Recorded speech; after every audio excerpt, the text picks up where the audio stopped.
All right, everyone. Welcome back again. We're on to podcast number 18. We're on the last little segment of football videos we were talking about from podcast number 16. This one, we're going to talk about off-season predictions, and we're going to start off, though, with the Aaron Rodgers drama and toss our prediction on that as well. But like always, we're going to start off with showing you guys our sponsor, Anthony's Jewelers, where Rhode Island gets engaged. You guys already know this. We got the phone number right here. We got the link up top, anthonysjewelers.com. Book appointment right down here. Like I said, you can pick between the 6 options that are offered. If not, if you don't want to call or make an appointment, you can log in, make your own account, and you can go right over here and pick between engagement, wedding, or jewelry and go through. They also appear, like I forgot to mention this first couple videos, they have a Facebook page, Twitter, Pinterest as well, and I also have an Instagram page that I've shared through the Rhody Sports Talk as well, so go follow them there and show love to them. But we're going to stop this share, and we're just going to talk here. We're not going to show any links. This is basically straight up predictions. And we're going to go back to this video come February to see if we're right at any of this stuff, but there's a good chance we're not, but that's okay. But we're going to dive right into the Packers drama. And I'm going to ask Kyle this first because Kyle is a big Aaron Rodgers guy. Don't think I've ever heard him say that. Let's just pretend he is. What do you think is going to happen with Aaron Rodgers? Now, you can say anything you want. You could say he's going to be a Wendy's chef. Could be the Packers quarterback still. I just want to know your straight up opinion on what's going to happen to Aaron Rodgers this offseason. To be honest, as I saw with the James Harden situation in Houston, I'm aware this is basketball, but with James Harden, this man did anything that he could to get off of the team. Missed practice, missed games, gained like 30 pounds, was a complete beefy man. I truly think that's what's going to happen to Aaron Rodgers because right now the Packers are refusing to let him go. And not allowing your star player to leave willingly simply because he wants to benefit him but also benefit the team also. You're only damaging yourself. I would probably say just trade Aaron Rodgers or release him. Do whatever you need to do to get him off the team because right now he's the main voice in the locker room. Everyone will listen to him. He's a motivator. He's intelligent. He has leadership. If the leadership is not listening to him, like the executives, the other players are gonna know this, and they're gonna back Aaron. And Aaron has always been like a player's guy. He's always had people's backs and stuff. He's a good guy. So he did mess up a relationship with Olivia Munn, though. So he is 0 for 1 in that category. Let's just be realistic. Also, when you're talking about the James Harden situation, you forgot about the lemon pepper wings, okay? Got to mention the lemon pepper wings in the Atlanta strip clubs. That's it. We'll talk about that, though. In another video, if you want to talk about James Harden situation, we can go into that as well. But yeah, I think my take is he's going to be one or two things. He's going to either maintain the Packers quarterback because it's not going to be I don't think it's going to be a Brett Favre situation where it's like you have your, like, the thing was with Brett Favre's situation was he's a free agent at that time in 2008. He was a free agent, and they had the next guy in line. Aaron Rodgers is still under contract with the Packers. Jordan Love is technically next in line for them because, I mean, they spent a first-round pick on him, so it'd be a real waste if they just don't use him at some point. But Aaron Rodgers is still under contract, I think, for another 2 years. He just wants a contract extension, and he wants the Packers GM to show love to him offensively. Yes, he has Devontae Adams. Yes, he has throwing back Aaron Jones. I completely understand. But it's just these picks the past couple of years, he hasn't gone out and given him a number 2 receiver in a while. He wants more say in on who they're drafting, free agent signings, trades, anything like that. So that's just me. They did draft Amari Rodgers this year. I think that's a nice pickup, but is that enough to keep Aaron Rodgers at bay with Green Bay? Probably not.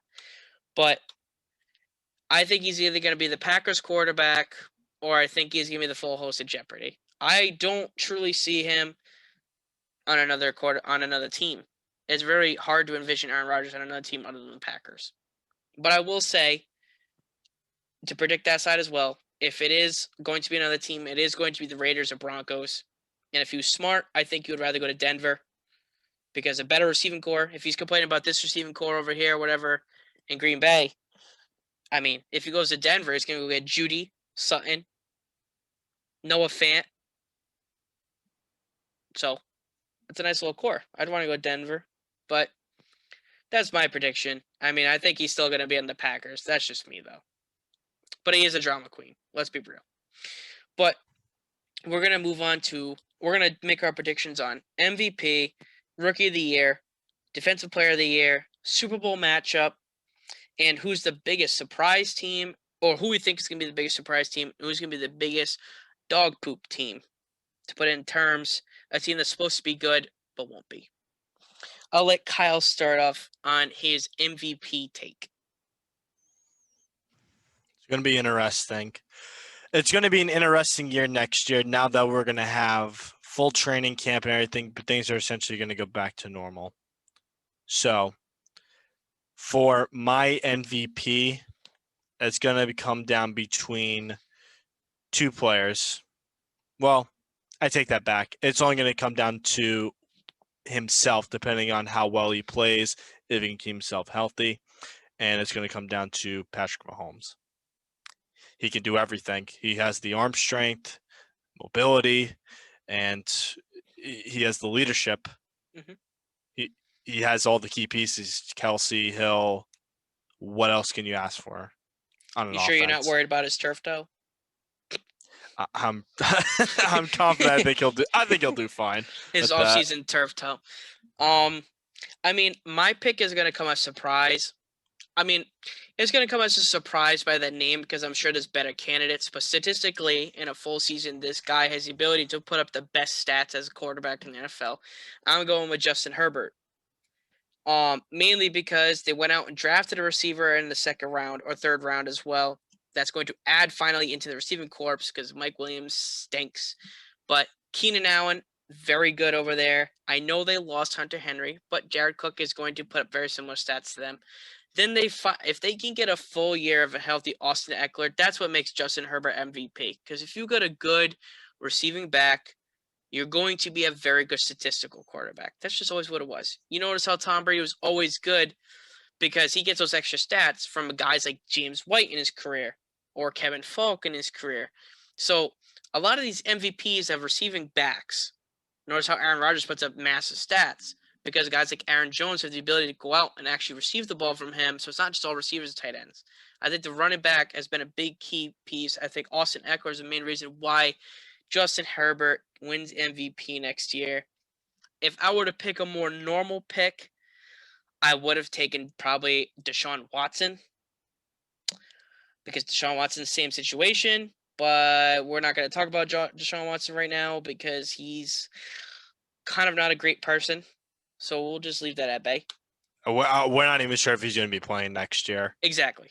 I'm not a supporter of Deshaun Watson. I'm just saying statistically, he's another guy that could do it. But we're not on the support system of Deshaun Watson. Let's get that clear. We'll move on now to Rookie of the Year. My pick's very easy. Going with Trevor Lawrence. He's got the best offense around him right now as a rookie. If I were to go out of the pocket and not pick a quarterback, because technically Justin Jefferson should have won last year's rookie, but he didn't. Herbert won. I would go Jalen Waddle. Only because I would have gone Najee Harris, but Najee Harris and Pittsburgh don't fully mesh for me statistical-wise. He'll still be good, but I don't think he'll be top-notch. But I think Jalen Waddle will be the number one because he's got the chemistry already with Tua because they played at Alabama together with Devontae Smith as well. But I think that's a nice chemistry piece. I think that's a guy who is so good as a player that he reminds me of a little bit like Tyreek Hill, where you can just put up astounding numbers pretty easily just because of speed. Screw the route running, screw football IQ, just running fast puts him at bay of giving him 50-yard touchdowns maybe twice or three times a year. So that would be my wild card pick, but I'm going with Trevor Lawrence. Who would you pick? same here. I'm going to go Trevor Lawrence, but I'd probably say finishing in second and third place. Second place, I'd have Kyle Pitts, tight end, for Atlanta, and then I would probably go wide receiver. I'd probably go. Who would I choose for a wide receiver? Devontae Smith. I like Yeah. Devontae Smith as well. But I just have more uncertainty. he would be like third in the voting. Yeah. The only thing with Devontae Smith is I just have small, and I think Tua's gonna be good, and I think he showed he's gonna be good. I don't know why Dolphins fans or other fans think Tua's not gonna be good for some reason.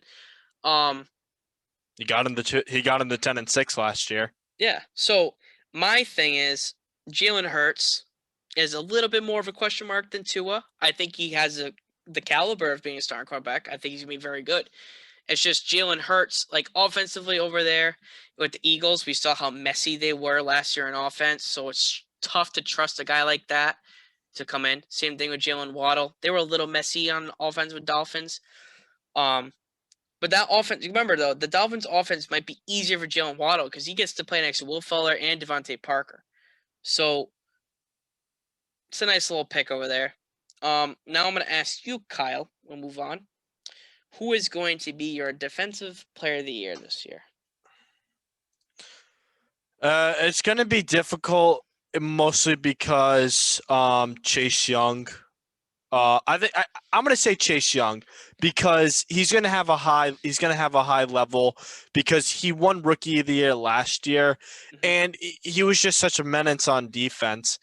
Others, I'd probably say that he would be competing with in that position.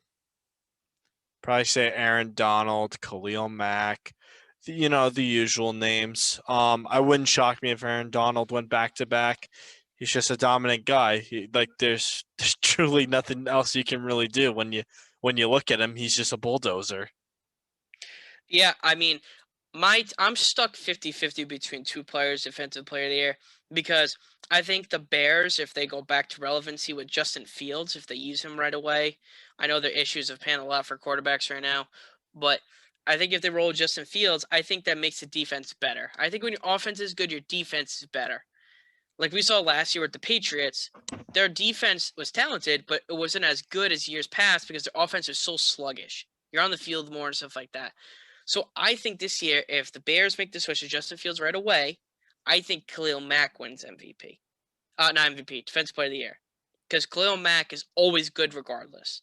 But I think when he's given situational and you can put more and more effort into every play because you're on the field a little bit less, you're not as tired, I think it puts you in a great situation.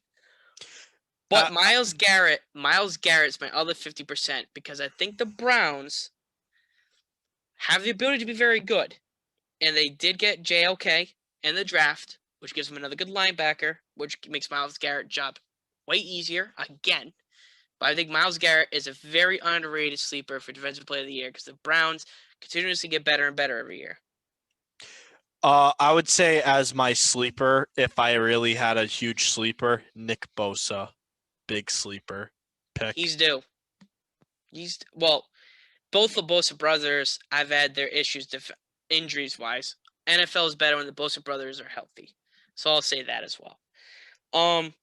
Now we're going to move on to – actually, we were going to do our Super Bowl matchup next, but we're going to do this. We're going to do our biggest surprise team and biggest dog poop team first. So I'll say mine quick. Biggest surprise team. This shouldn't come into any surprise. I'm picking my Patriots. They got a lot better. They had a good draft. They may not use Mac Jones right away, which is fine. But they had a good draft. They drafted their needs. They got another defensive end and a defensive tackle in the draft that both slipped. They were both first-round talents, early second-round talents. Got them in the second and third. So that's awesome. I think that's be my biggest surprise team and my biggest team that's going to underwhelm this year. I'm going with Washington. Just because, I mean, technically they went 7-9 last year, I understand, but they did make the playoffs. So I'm basing it off that. And the reason why I say that is, yes, they went out and got Curtis Samuel. Yes, they went out. They're going to have another year of Antonio Gibson. I completely understand. But I'm not a big Ryan Fitzpatrick believer. He's always been a guy who's done his thing in the regular season, but we've never really seen anything postseason wise. And he's just one of those guys where he's a filler. And I don't know how much I trust the fact that Ryan Fitzpatrick or Taylor Heineke is going to be the reason why the Washington football team goes back to relevancy when the Eagles got better through the draft and free agency. The Giants got better through free agency and draft, and the Cowboys. So it's going to be very tough, I think, for the Washington football team to be that playoff team they were last year. That whole division underwhelmed, but they were the playoff team. And then if I weren't to pick them, I think me and Kyle are in agreement on this one. I know he's going to have a different answer, but we both picked the Steelers as well. They're projected to be good, but Big Ben kind of falling apart. They still got Mike Tomlin, who's a very overrated coach. I don't care what stats you tell me. Not a big Mike Tomlin guy. And they've lost a lot of free agents as well. Bud Dupree left this offseason. Juju Smith-Schuster's only got 1 year left, so he might be gone. We'll see. But he did get Najee, so they might actually have a run game this year. So we'll see. But now I'll let Kyle go. Kyle, who's your surprise team this year? Surprise team. Well, I'm gonna say the Cardinals. The Cardinals can be one. Vikings can be one. Those are my two biggest ones. Simply because NFC West is a toss-up. NFC is such a toss-up. At one point, like midway through the season, every single team in the NFC West winning record. Mhm. No other division had that nowhere close. And then it started slowly falling apart down at the end of the season for the 49ers, and then the Cardinals did their usual choking. Mhm. But again, tough. It's NFC West. The NFC always has the toughest divisions. They put in very good products, except for the NFC South, unfortunately. And then for the Vikings, I think Kirk Cousins is just gonna do better. I think the training camp's gonna go better for him since everything's gonna be back in the usual swing of things. He's got some help, and that's it. And also, Packers are also going to be dropping downwards, so that's why I think they're going to switch up because Lions are going to stay the same. They're going to be below 500, say 5-1 team around where they were. Bears are still going to be at their usual self at like a 7-10, 6-11 around there. Oh yeah, I forgot there's 17 games this year. That's Yep. a new rule. I'll probably say Vikings and Packers will still battle out for number one though, but I think the Vikings will edge them out by like one game. Yeah, I agree with all those teams with you. The only one I would technically disagree on is the Vikings, but I do agree with they will be better because obviously a lot of teams are going to be in the position when they have an actual off season and be able to actually bond with their teammates and get into better positions. I'm just not a big Kirk Cousins believer unless you play fantasy. Kirk Cousins, he's got a very good offense around him, but well, since he knows about the Packers situation, I think it will give him a motivational boost because he knows that like it's his Packers, year. well, especially because the Packers might blow themselves up internally. So, especially like if they play against each other, it can really get in their heads and he can be a major distraction. Yeah. Especially with the other players on defense causing such ruckus. They really can do some damage, especially if they win all their games against the Packers. Like, because if it comes down to a tie, they go to the head-to-heads in the tiebreakers. Vikings win it. And now we get to see a year two with the full training camp and off season of Justin Jefferson as well. That too. That's going to be very good for them. Yep. And now we're going to go into our last topic. I'm going to let Kyle take it away again.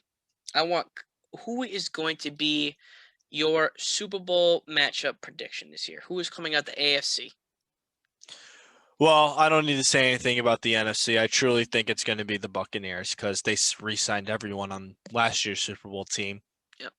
Unless everyone was just somehow to get injured or just like some curse or something, I'm pretty confident they will repeat what they're doing because Tom Brady will not accept it, nor will Gronk, nor will Bruce Arians. It's going to be the same result. They're going to stay consistent.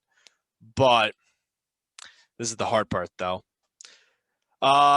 I truly do not think Kansas City will go back. I think they're in a situation where it's simply like the Seattle Seahawks from a few years ago.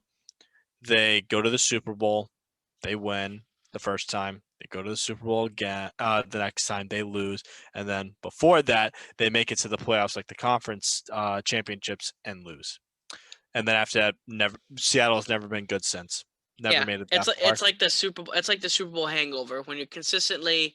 I mean, Patriots did the same thing. Remember when they won it in like 2014? They did a couple years in a row, and then there's a couple years in a row that we lost in the AFC Championship, first round, second round, whatever. So it's like it's tough to consistently be in the Super Bowl playing the extra 3 games, 4 games every year because you're putting way more effort into other people than compared to other teams. I meant. So it's like the Super Bowl hangover could happen. But they're also a fairly young team and well coached, so it's like it wouldn't surprise me if the Chiefs went to the Super Bowl. You know? So back to the topic at hand. Yeah. If I were to choose between two teams, I would say the Buffalo Bills are able to figure things out. They are able to get over the hump and get there. Or if somehow Buffalo does the usual self of choking in games that where it usually matters, Hmm. I'll say the Ravens make it It's not a against bad the pick. Bucs. Now, for my matchups, I created two of them. I don't want to be the one that comes onto the podcast and tells you my Super Bowl predictions: Bucks versus Chiefs. Buccaneers, I think it's more highly, like Kyle was saying. You laid it all out for you, re-signed everyone, all that. So, I agree with that. And obviously, I'm still a Brady supporter, so I'm okay with that. Obviously, so I have Bucks Chiefs as my legitimate part two. That's a fun Super Bowl. If the Chiefs have a healthy offensive line, it's probably a better game as well. Think about it that way. My fun Super Bowl that I think is going to happen now, I'm going to bring reasons into it as well. I think that NFC, I think this is the year where the Rams go back because got to think that they went out and got rid of their crappy quarterback and Goff, and they went out and got Stafford, who's miles better than Jared Goff. I know Stafford really doesn't have playoff experience because the Lions are a poverty franchise. He can't do much about it. But the Rams, massive upgrades, kept a lot of their same players as well, similar to how the Bucs did. They just went out and got a different quarterback. We saw now that they have Cam Akers as their lead running back now, who's shown that he's a stud. You still have Robert Woods. You still have Cooper Kupp. You still kept Tyler Higbee at tight end. And they also signed Deshaun Jackson. Very unlikely that he stays healthy, but he's a nice little addition for them. And Stafford's still got a great arm. So that's my prediction from the NFC, the Rams. Obviously, they still have Aaron Donald and Jalen Ramsey. Can't go wrong with that. My AFC one's going to come to a surprise. I'm not going with the Ravens. I'm not going with Bills. I'm going with the Colts. And the reason why I picked the Colts is because a couple years ago, when the Eagles beat the Patriots in the Super Bowl, Frank Reich was part of that Eagles team, calling plays for Carson Wentz all year. When the Eagles had a top team, okay? He is now part of the coaching staff with the Colts, who now got Carson Wentz back. I'm not saying Carson Wentz is a stud or anything like that. Yes, Nick Foles did win that Super Bowl, but Carson Wentz was their MVP-like player that year that put him in that situation to even get that far. So I'm going based off that. Plus, the Colts team this year has a better defense than that Eagles team did that year. So I'm going with them. That's my fun Super Bowl. Colts. Am I gonna be looked at like an idiot when they go 7-10 this year? Probably. Or I'm already looking at you as if you are an idiot. or they might go 11-6 and they might surprise the world. I don't know. I just don't want to be the one that goes Bucks Chiefs. But I'm willing to go out there and say Colts and Rams. Rams I think is pretty realistic. Colts not as much. I agree with you in the Ravens part though. I like everything you said about the Ravens. I like everything you said about the Bills. I agree with those two teams. Very up and coming as well. And if I were to pick another one that wasn't the Colts as a fun matchup, I'd go with the Browns. Just because, I mean, that I can agree with you they with. have a top tier defense. They have a game manager who's above average at quarterback in Baker Mayfield. Odell Beckham comes back this year, healthy. They still have Nick Chubb and Kareem Hunt. I mean, can't go wrong with them picking the Browns. And no, I'm not a Colts fan. I don't know why I got so in depth into the Colts, but that's my pick. We're gonna go with them. I think you just enjoy watching the Patriots beat them all those years. You're just like, you know what? I feel bad. Let the Yeah, Colts have 1 year. you know what? You just have to make up for it, okay? In the ghost of Andrew Luck is praying for the Colts to win. And Pat McAfee. Definitely bad McAfee. Pat McAfee, I hope you're watching this. I hope you enjoy my pick for your Super Bowl. And if the Colts make the Super Bowl, maybe you invite us to watch Super Bowl with you. I don't know. Wishful thinking. But yeah, I think that's going to be it for off-season predictions.